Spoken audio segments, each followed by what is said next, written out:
Fábrica de la inspiración, la fábrica de todos, fábrica de licores y alcoholes de Antioquia. Y saludamos precisamente a alguien que nos puede ayudar con este análisis y es Mauricio Mejía. Él es abogado penalista y pues me encanta tenerlo aquí nuevamente, Mauricio, porque de verdad este tema es para entenderlo, eso no es para opinar. Yo creo, yo me imagino, no, en derecho. Bienvenido, Mauricio Mejía. Roger, un saludo especial para usted, hermano, para todos los compañeros allá en la mesa de trabajo y para toda su audiencia. Mil gracias, Mauricio Mejía Orrea. Bueno, entonces usted, ¿qué piensa de la decisión que se acaba de tomar por parte del Tribunal Superior de Bogotá en torno a la tutela? Que quede claro, en torno a la tutela que buscaba el amparo de derechos fundamentales del expresidente Álvaro Uribe Vélez, el debido proceso y el de la libertad. No estamos hablando, para que quede bien clarito en la opinión que usted nos va a dar, opinión fundamental en derecho, no es la decisión de analizar la impugnación, o sea, en segunda instancia la decisión ya tomada por la jueza Sandra Riata, el día de haber condenado a 12 años al expresidente Álvaro Uribe Vélez. Mauricio. Roger, pues desde el día cero, es decir, a partir del primer minuto en el cual conocimos la sentencia de primera instancia, yo fui uno de los que manifestó que era una sentencia donde se habían materializado o concretado varias violaciones flagrantes a garantías y derechos fundamentales. Esta decisión del Tribunal Superior de Bogotá, que es una decisión de tutela, justamente lo que nos muestra es que se tutelan los derechos de la persona que había invocado la acción, justamente porque en sentir de esta sala se vulneraron algunos derechos y garantías. No, como usted mismo lo ha especificado, no es que el tribunal se esté refiriendo a todo lo acontecido al interior de la actuación procesal, sino a un punto específico, y es si correspondía o no privar de la libertad al expresidente Álvaro Uribe Vélez, y conforme a unos criterios jurisprudenciales que ya parecían estar muy sólidos en el ordenamiento jurídico colombiano, lo que cualquier juez de la República debería haber entendido era que no era el momento para privarlo de la libertad, y sin embargo acá por unos argumentos o por unos fundamentos que son completamente inapropiados, la juez justamente privó de la libertad al expresidente, situación que entonces, vulnerando derechos que ya estaban consolidados, que ya estaban claros, dio lugar a que el tribunal se pronunciara en favor del accionante. Lo que uno tendría que decir sobre el particular es que el tribunal está colocando en su sitio, en su punto, lo que siempre debió haber sido así. Él siempre debió haber quedado en libertad, por lo menos hasta que se resuelva la segunda instancia. Eso es una garantía de cualquier ciudadano que se muestre, digámoslo así, participativo de la actuación procesal, que no ponga obstáculos y que del cual no se encuentre ningún elemento, ningún aditamento que pueda ser indicativo de que pondrá en peligro a la comunidad o a las víctimas. Doctor Mauricio, buen día, cordial saludo, qué bueno tenerlo por aquí de nuevo en Clic, gracias al poder de la información a un clic. Creo que el almendrón aquí de esta decisión tiene que ver con el principio de que se respeta en cualquier proceso o que se prima en cualquier proceso el principio de la libertad o la libertad de las personas.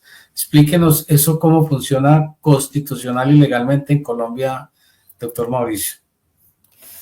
Javier, muy buenos días, muchas gracias, hermano, por el saludo. Mire, Javier, yo vengo dando el curso de Derecho Penal, Procesal Penal, Pruebas Penales, ya algo así como 12 años. Y una de las primeras reflexiones que uno le propone a los estudiantes tiene que ver justamente con el alcance de ese principio de presunción de inocencia. ¿Y por qué con el alcance? Porque justamente cuando usted lee la Constitución, artículo 29, y lee el artículo 7 del Código de Procedimiento Penal, que es norma rectora y orientadora de la actividad procesal, pues básicamente el mensaje que nos dan es que toda persona, toda, sin importar su apellido, ni su cargo, ni su posición social, se presume inocente. Y eso da lugar a que sea tratada como inocente y dicen en armonía esas dos normas, hasta que la sentencia quede ejecutoriada, quede en firme, cuando es condenatoria. Solo en ese momento se entenderá que la persona ya no se va a presumir inocente. Eso da lugar, primero que todo, a que reflexionemos en torno a si a una persona la pueden restringir en sus derechos y garantías fundamentales, particularmente en la libertad, con un fallo de primera instancia. Y la conclusión a la que tendríamos que arribar es que eso es inapropiado. En algunos casos ocurre, yo soy en eso muy tajante, a mí me parece que eso no debería ocurrir nunca, pero no es por capricho mío, sino porque es que la Constitución, norma de normas, y el principio y norma rector que prevalece y orienta las demás normas, dicen eso no lo estoy diciendo yo, lo dicen esas normas que acabo de mencionar. A toda persona se le debería aplicar ese mismo rasero. Sentencia de primera instancia condenatoria, la dejamos en pausa, esperemos a ver qué dice la segunda instancia para que ya confirme. Si confirma, pues efectivamente ahí sí, el Estado pondrá al servicio de la sociedad toda su estructura, todo su poder punitivo para aplicar esa decisión. Pero mientras que eso no quede ejecutoriado, la decisión correcta en este caso y en cualquier otro, según esas normas que acabamos de mencionar, es que la persona pueda estar en libertad. Doctor Mejía, buenos días. Germán, muy buenos días, un saludo.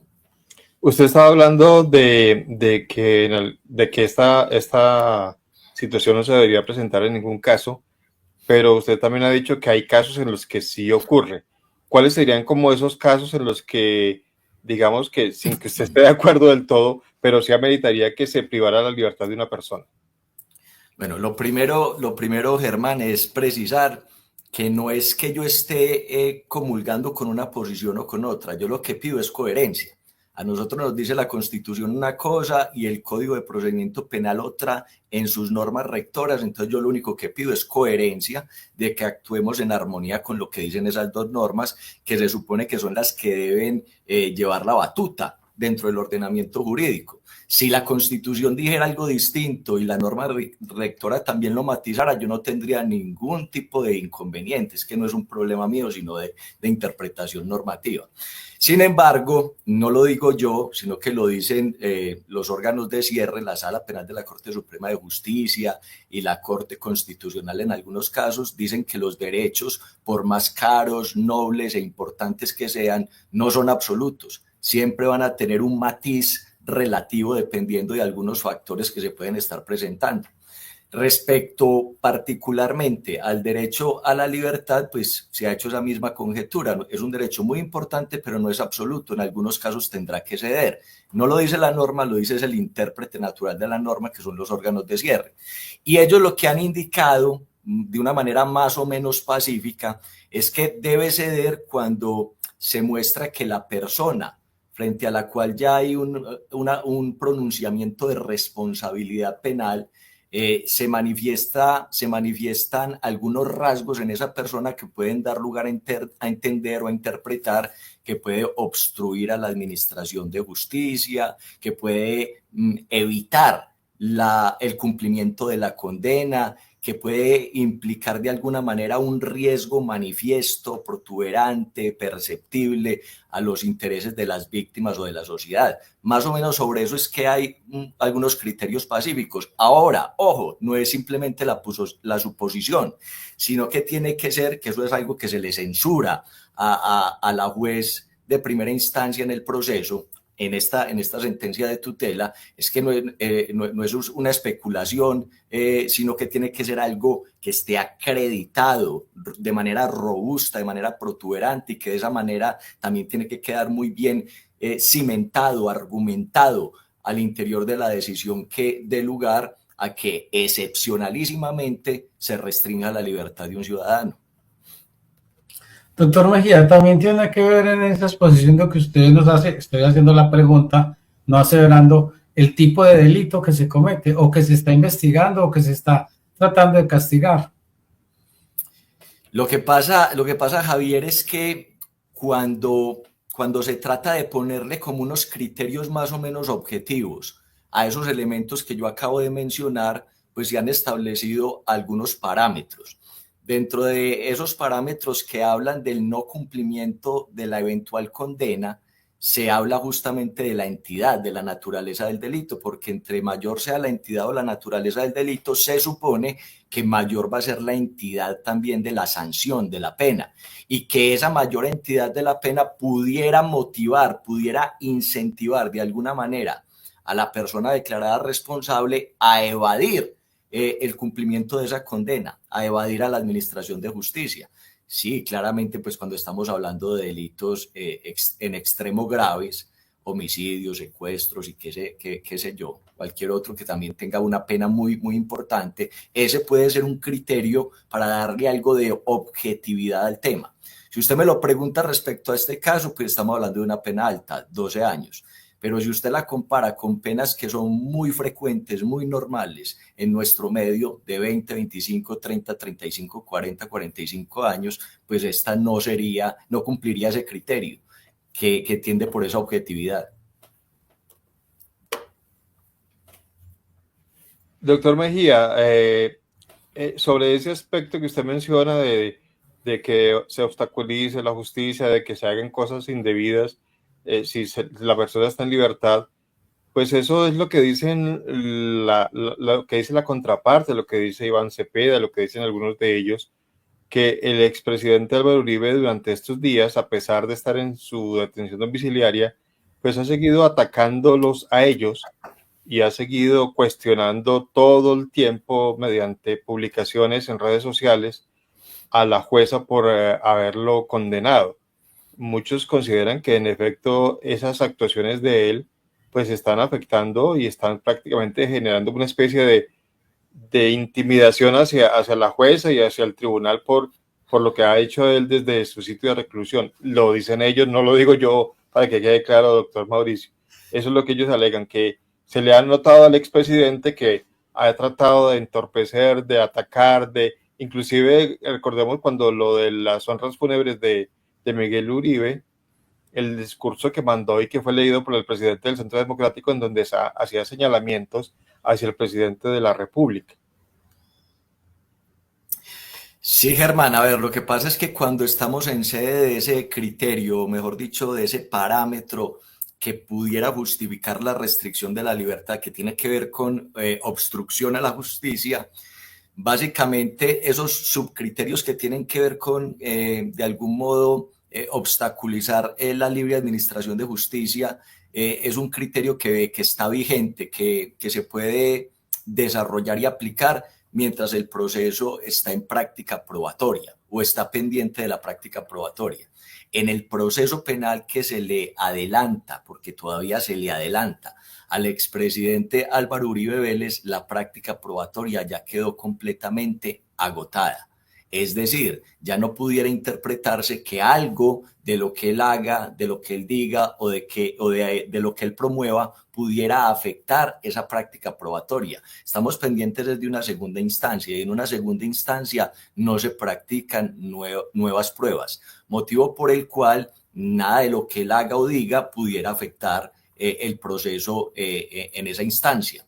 Ahora, lo que sí pudiera ser un criterio para restringir la libertad por obstrucción a la justicia es la posibilidad de que no cumpla con la eventual sanción. Y ahí es donde yo le digo que entra a jugar un papel muy importante la entidad del delito, porque proporcional a esa entidad del delito generalmente son la proporcionalidad de las penas. Y en este caso ese criterio no se cumplía. Y si la juez consideraba que se cumplía, lo debió haber justificado con mucha solvencia, con mucha fuerza argumentativa y claramente eso no lo hizo. De hecho, esa es una de las censuras importantes que hace el tribunal en la sentencia de tutela. Doctor Mauricio, ¿qué recursos jurídicos le quedan a este fallo de tutela? No al de segunda instancia, sino a este fallo. ¿Se puede, impugnar? ¿Se puede pedir una revisión? ¿Qué se puede hacer? Porque una de las víctimas declaradas en el proceso del senador Iván Cepeda dijo que iban a interponer sus recursos jurídicos en esta decisión. Sí, efectivamente, ayer escuchábamos al senador Iván Cepeda diciendo que él pues respetaba la decisión pero no la compartía, y eso claramente es indicativo de que van a interponer recursos. Como cualquier otra decisión judicial, tiene la posibilidad, cuando se trata de un tema importante, de ser revisada. En este caso, en el trámite de tutela, esa revisión se llama impugnación.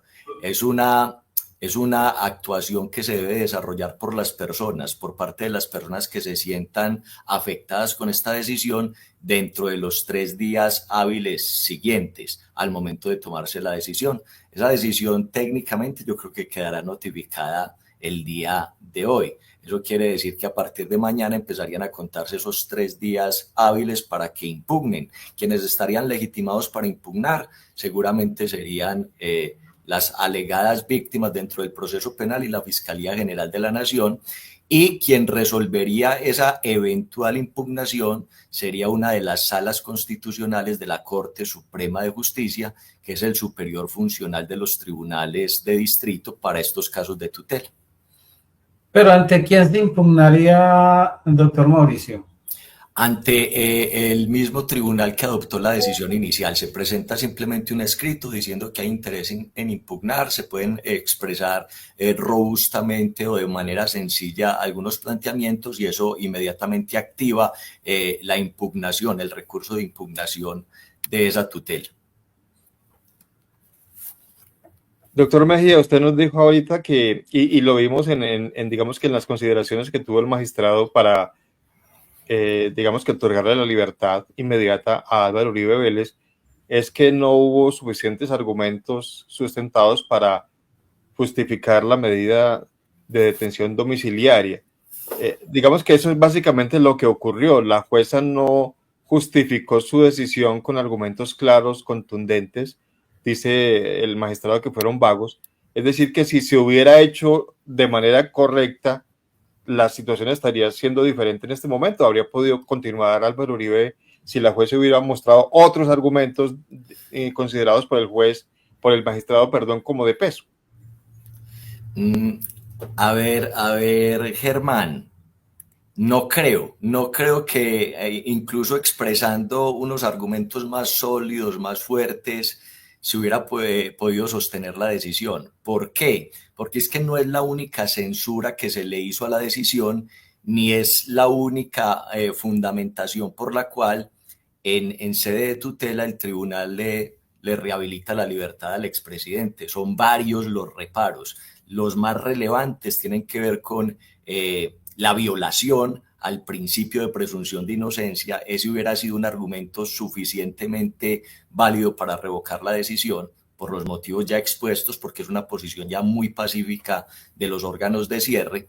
Hay otro reparo que tiene que ver con el defecto sustancial, defecto procedimental en la aplicación del artículo 450 del Código de Procedimiento Penal, y otro de los reparos importantes tiene que ver con la falta de motivación, y como usted lo dice, es un llamado de atención muy fuerte, porque utiliza palabras de alto calaje, pues calado, perdón, a la juez. Dice que son argumentos vagos, imprecisos. Eso es muy llamativo, pero no es la única razón por la cual se revoca la decisión sobre ese punto específico, sobre la libertad del expresidente. Entonces yo creería que en cualquier caso, lo que pasa es que los argumentos sí darían lugar, pues, digámoslo, a alimentar más la controversia, a que fuera de pronto un poquito más elaborada la decisión de el juez de tutela al momento de tomar partido por revocar o no la decisión,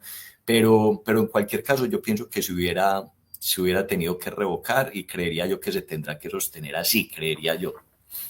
Pero esta situación que usted expone, cuando de alguna manera, entre comillas, el magistrado regaña a la juez por vaga en sus argumentos, podría incidir en la decisión de segunda instancia, porque también se ha discutido mucho sobre esa subjetividad de la juez al sustentar la valoración de las pruebas que hizo en el juicio.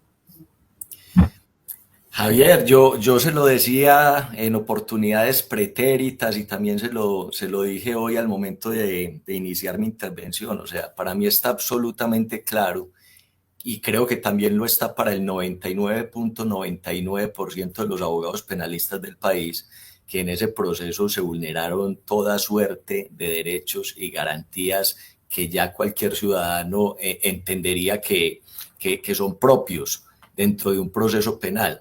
Entonces acá simplemente se están pronunciando respecto a uno, pero algunas de las reflexiones que se tuvieron en cuenta para llamar la atención de la juez respecto al tópico de la libertad, yo creería que se pueden hacer extensivas para otros tópicos, como también el juicio de responsabilidad penal.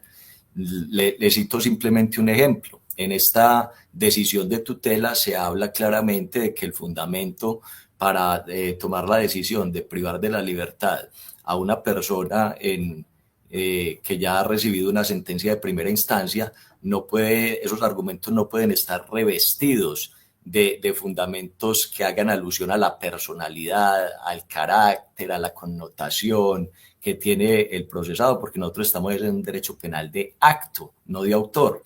Y si ese argumento lo llevamos a la práctica en temas de responsabilidad, pues yo se los decía en anterior oportunidad, cuando uno leía y leía y leía esa sentencia condenatoria, uno siempre doblaba la página esperando el gran argumento que nunca llegó.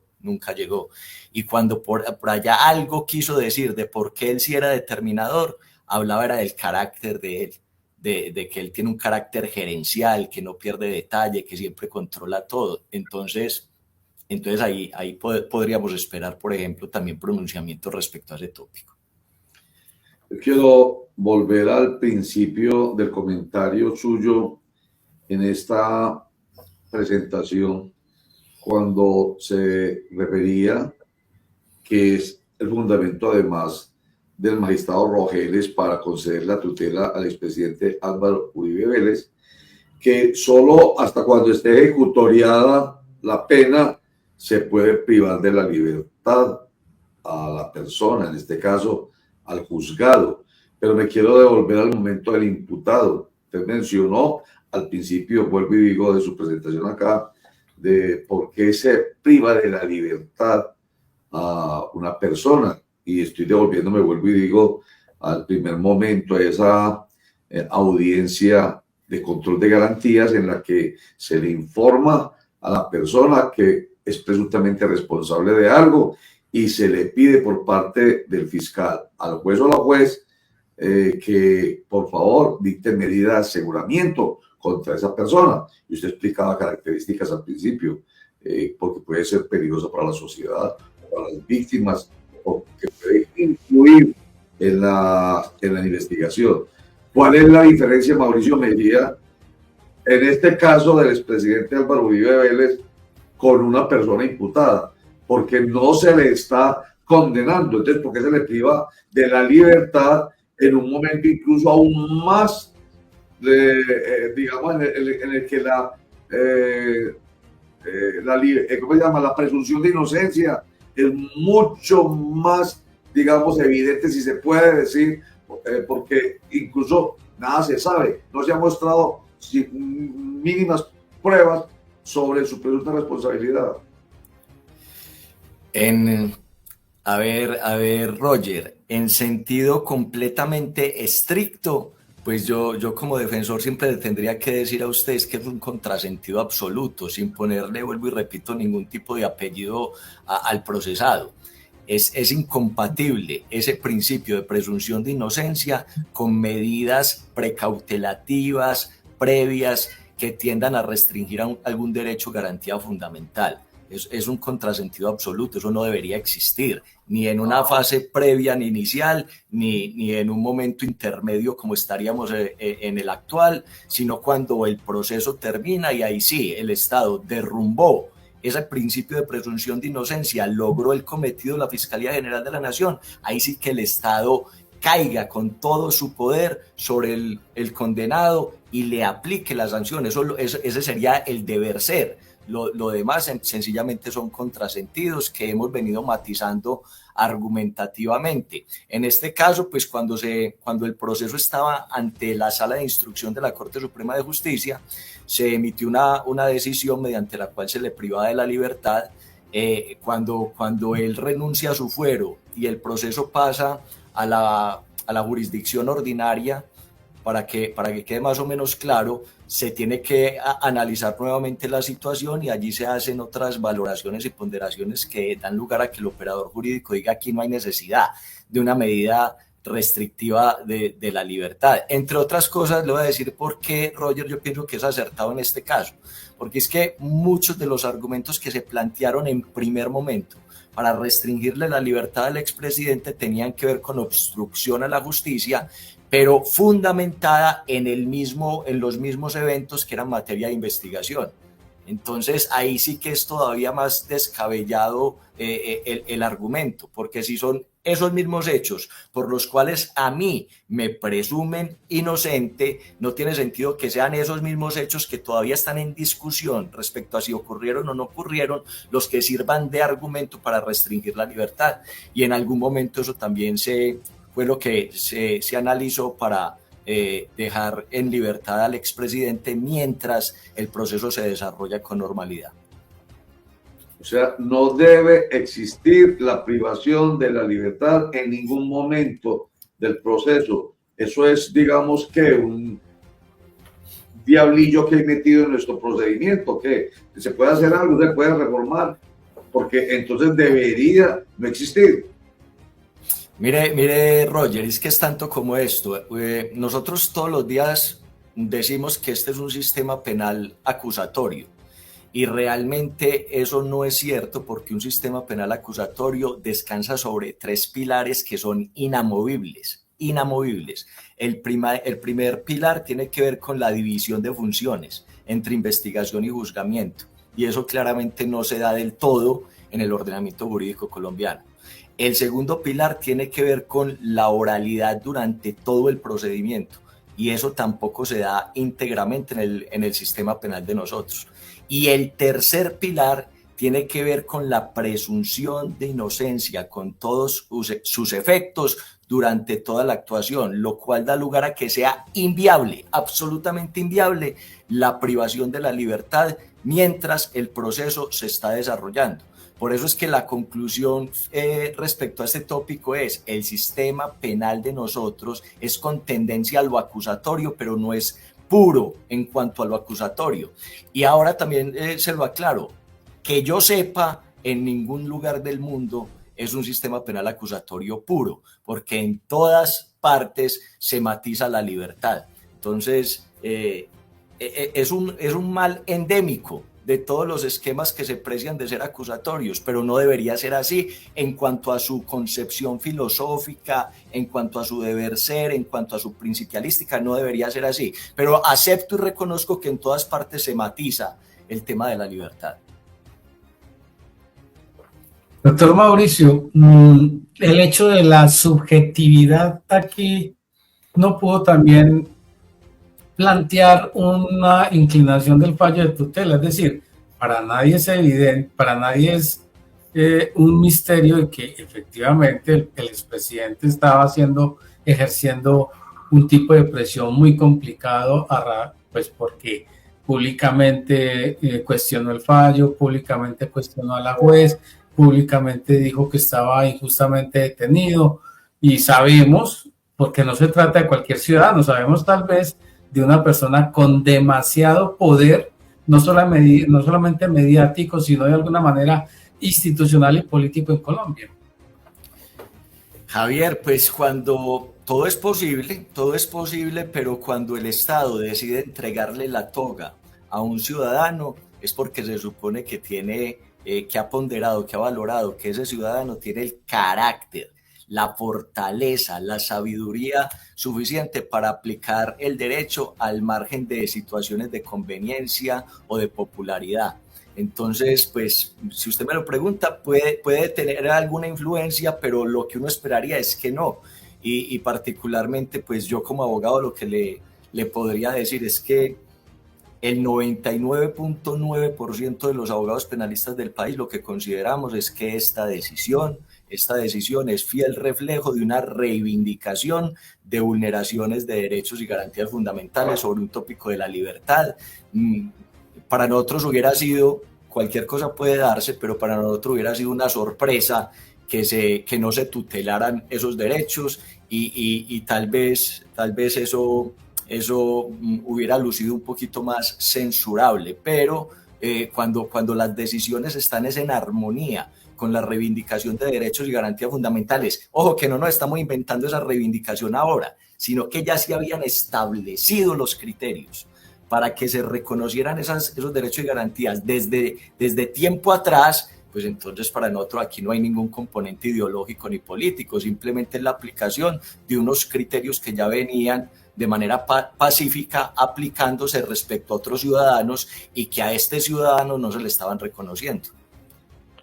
Doctor Mejía, frente a lo que pregunta Javier, también hay otro aspecto que tiene que ver con la seguridad de la juez. Recordemos que después de todas esas críticas que recibió por el fallo de primera instancia, pues inclusive hubo un personaje que publicó la ubicación exacta de donde está la familia de ella y donde vive ella.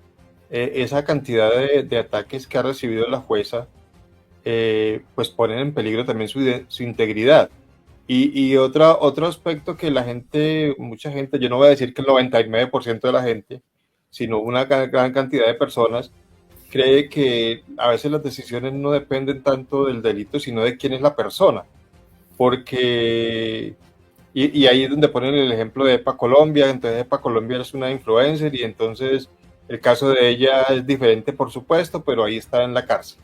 Y depende de quién sea la persona, pues se tienen ciertas consideraciones o no. ¿Qué piensa usted sobre esto? Yo pienso que tal vez en algunas ocasiones la forma en la que las personas del común se enteran de algunos eventos pues, que tienen injerencia penal de pie para que se presenten ese tipo de consideraciones, pero yo creo que no es correcto. O sea, el derecho y las normas son generales, impersonales y abstractas.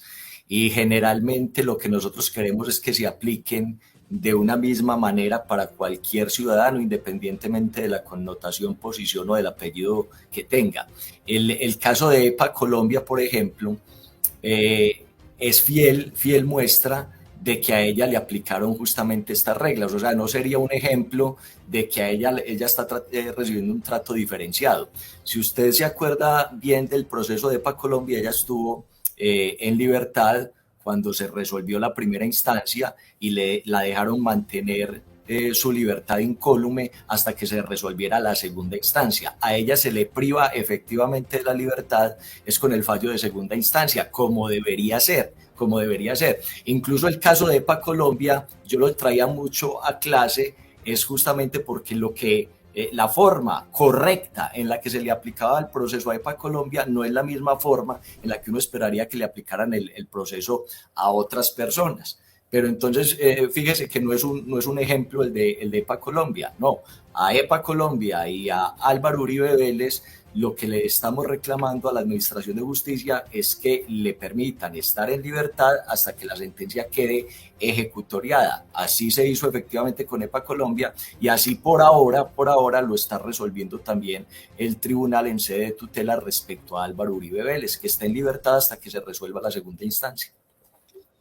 El problema con la polarización que tenemos y con la libertad de opinión y de expresión que tenemos, que cualquiera dice lo que le da la gana, hasta el presidente de la República, y que es quien trae el ejemplo de EPA Colombia.